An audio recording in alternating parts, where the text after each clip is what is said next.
What would you do if a cop leaned into your window right now and said, "Mind if I ask you a few questions?"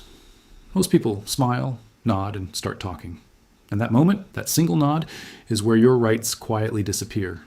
Here's the reality. Police are trained in specific psychological techniques designed to get you to hand over your rights voluntarily. They don't need to lie. They don't need to force you. They just need you to cooperate.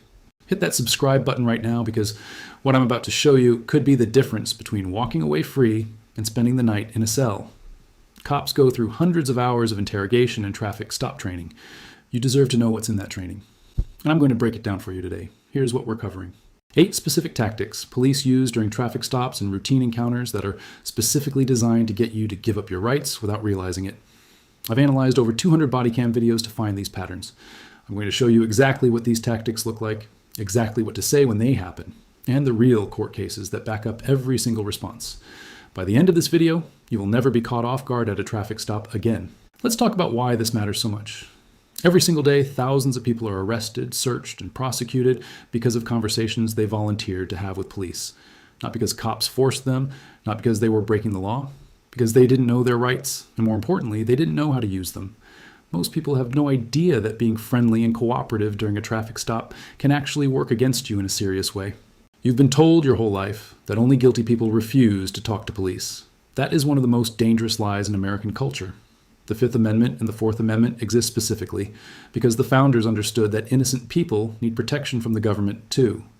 You don't have to be guilty to protect yourself. You just have to be smart. Now let's get into the tactics. The first manipulative tactic is called the friendly conversation opener. Here's how it works. Well, the officer walks up to your window. He already has your license and registration. He already knows why he stopped you. But instead of getting to the point, he starts with something casual. He says, "How's your day going? Where are you headed tonight? You live around here?" This feels like small talk. It is not small talk. This is the on-ramp to the investigation phase. Defense attorneys use this exact line in court when they explain how their clients unknowingly incriminated themselves. Every answer you give to these casual questions can be used to build reasonable suspicion. If you say you're coming from a party, that matters. If you say you're driving across town at 2 a.m, that matters. If your answer doesn't match something the officer already knows, that becomes probable cause. Bad way. Most drivers say, "Oh, I'm just coming from my buddy's place. We were hanging out, had a couple drinks, nothing crazy." Then the officer has what he needs to justify a field sobriety test, a prolonged stop, and possibly a search. Good way. Smart drivers say this: "I'd prefer not to answer questions without a lawyer present." That exact sentence. You're not being rude. You're not being difficult. You're exercising a right the Supreme Court said is yours in Burghoos versus Tompkins and in Salinas versus Texas. You have to actually invoke your right to silence. Staying quiet is not enough. You have to say it out loud. Here's exactly what you say. "Officer, I'd rather not answer any questions without a lawyer present." Word for word. Practice it tonight before you go to sleep. The legal backup here is this. In Salinas v. Texas, the Supreme Court ruled that if you stay silent without explicitly invoking your Fifth Amendment rights, prosecutors can use that silence against you. So you have to say it. This is 100% legal. You cannot be arrested for saying you want a lawyer. Have you ever been asked casual questions like this during a traffic stop? Drop a comment below and tell me what you said. I read every single one. The second tactic is called the implied permission trick. This is where the officer doesn't ask for permission. He just acts like he already has it. He walks around your car. He shines his flashlight into your backseat. He says, "I'm just going to take a quick look in here, okay?" That word "okay" at the end is not a real question. It's a social pressure move. He's framing the search as something already decided, and he's just being polite by mentioning it. Former police officers have confirmed this works the majority of the time because people feel uncomfortable saying no in an authority situation. Bad way. Most drivers stay silent or say, "Sure, go ahead." Then the officer searches the vehicle, finds something questionable, and you're in handcuffs because you said, "Sure." Good way.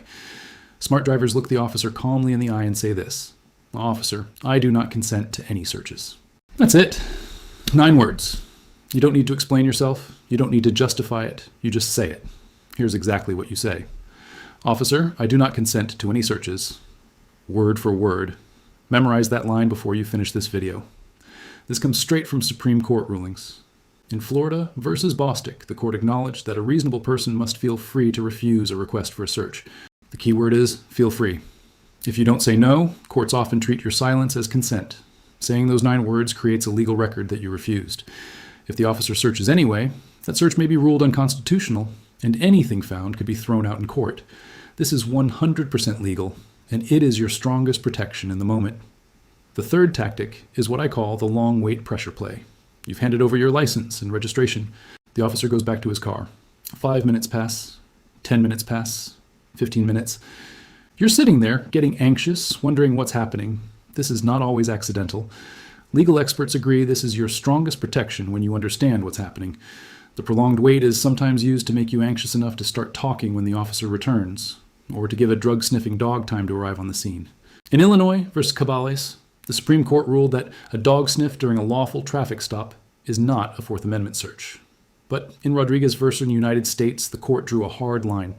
Officers cannot extend a traffic stop beyond the time necessary to complete the mission of the stop just to wait for a dog.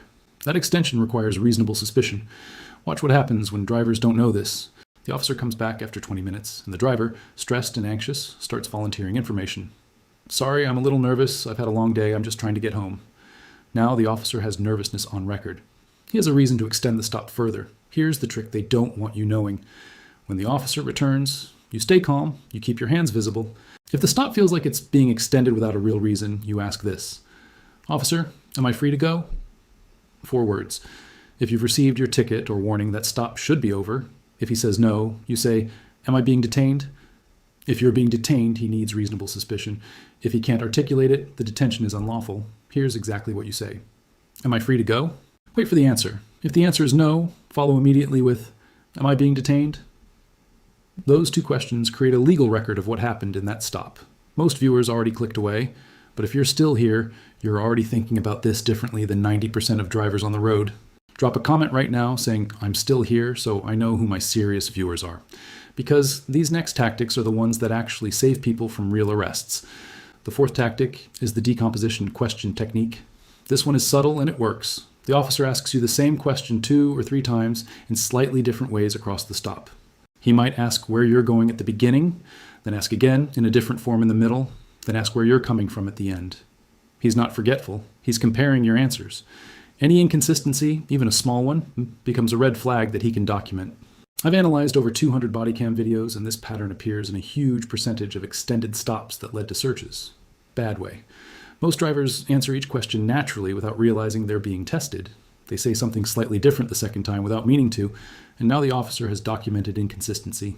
Good way. Smart drivers say this every time. I'd prefer not to answer questions without a lawyer present. Same sentence, every time. It doesn't matter how casual the question sounds. Consistency is your protection. The 5th tactic is the fake urgency move. The officer says something like, look, I can tell you're a good person. I just need to know one thing and then we can get you out of here.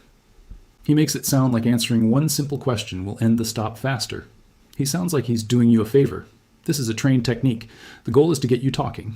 Once you're talking, the stop extends naturally and legally because you're now a participant in a conversation.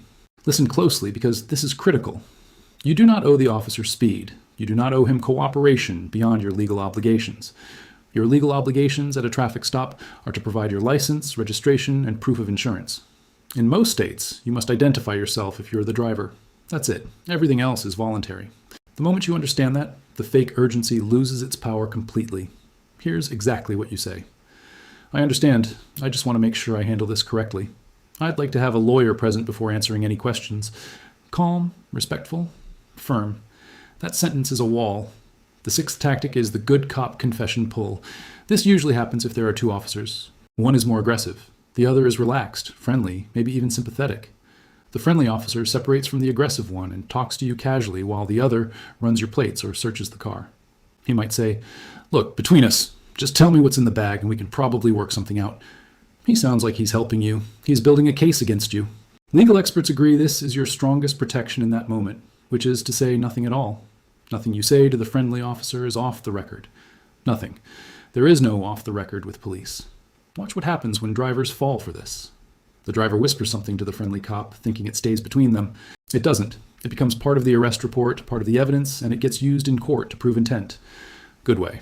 Smart drivers say, I appreciate that, but I'm not going to answer any questions without my lawyer present. The 7th tactic is the consent by behavior setup. You're standing outside your car. The officer is near the trunk.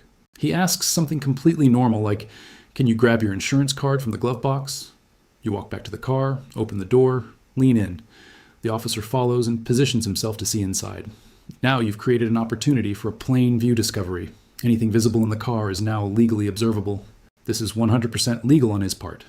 He didn't touch anything. He just positioned himself where you gave him a view. You control the situation more than you think. If you need to get something from your car, you can ask the officer to step back. The 8th tactic is the implied guilt of refusal. The officer says, "If you've got nothing to hide, you'd let me look." This line is specifically designed to make you feel like refusing a search is suspicious.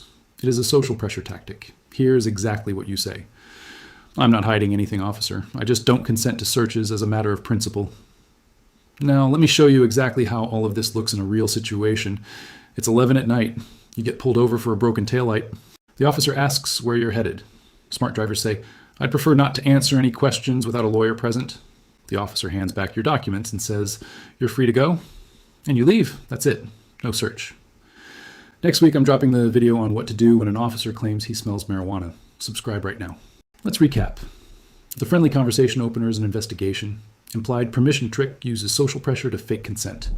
The long wait. Pressure play breaks your composure. Implied guilt of refusal is designed to shame you into cooperating. You now know more about traffic stop psychology than most adults. Smash that like button and stay smart out there.